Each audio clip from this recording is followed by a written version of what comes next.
Yep, and Demetrius is going to talk to a man who was attacked by a coyote. He'll have tips on how you can protect yourself and your pets.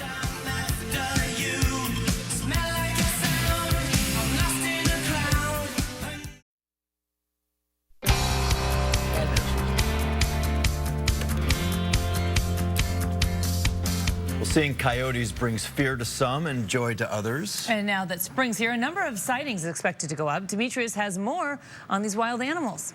Yeah, guys, naturalists, they can only guess the numbers of coyotes in our areas. They're guessing thousands, but as many as 5,000 in Cook County alone. With so many of them among us, interactions both good and bad are unavoidable. Check this out. When a wild animal touches you, to me, that means they have no fear of me.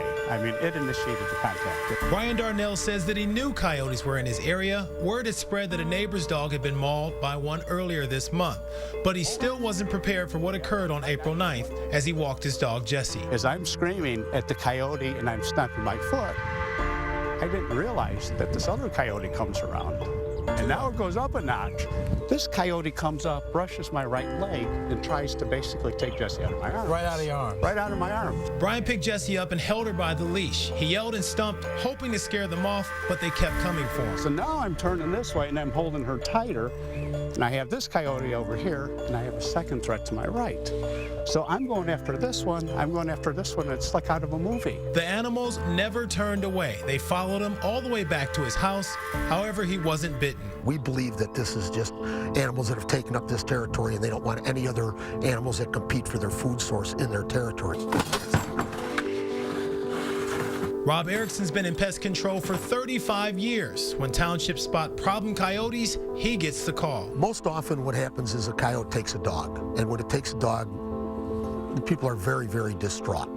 So when that happens, they usually call me, and what we'll do is we'll come out and put cameras up and see if we can identify the problem. Here's night video of the two dogs which stalked Brian, a male and a female in a neighbor's yard. Rob says coyotes don't usually feed on pets. Most attacks are about territory. They weren't trying to eat Jessie.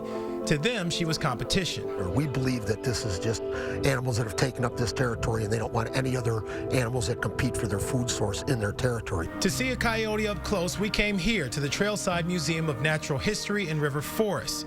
There's a female here on exhibit for the public to see. She has been here for 11 years. She is what was thought to be an orphaned coyote pup, and around 10 to 15 days, she was taken because somebody thought she was orphaned and brought to an animal hospital.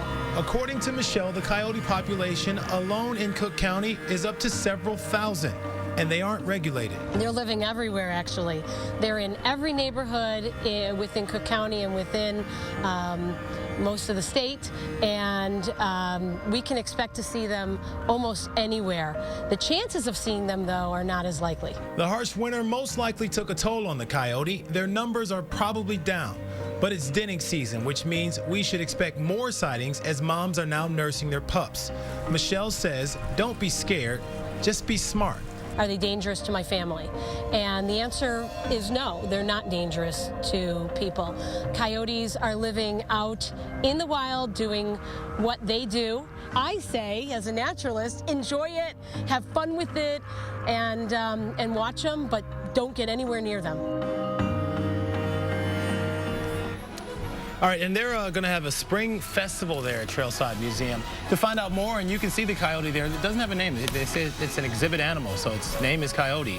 That's coming up this Sunday, 10 to 3 p.m. It's at 738 Thatcher Avenue in River Forest, and it is free. So you're going to start to see more of them, and it's just one of those things where you just need to start being prepared. I told you a couple weeks ago I saw one on the Edens Expressway coming into work. Yeah, so maybe it's 5,000. So don't walk your dog along the Edens Expressway. It's a good name. He's such a smart aleck. He's got a serious story about the coyote, formerly known as the Coyote. The Coyote. The artist formerly known as the Coyote. Right. The toughest part about that story was, is it coyote or coyote? Oh, yeah. No.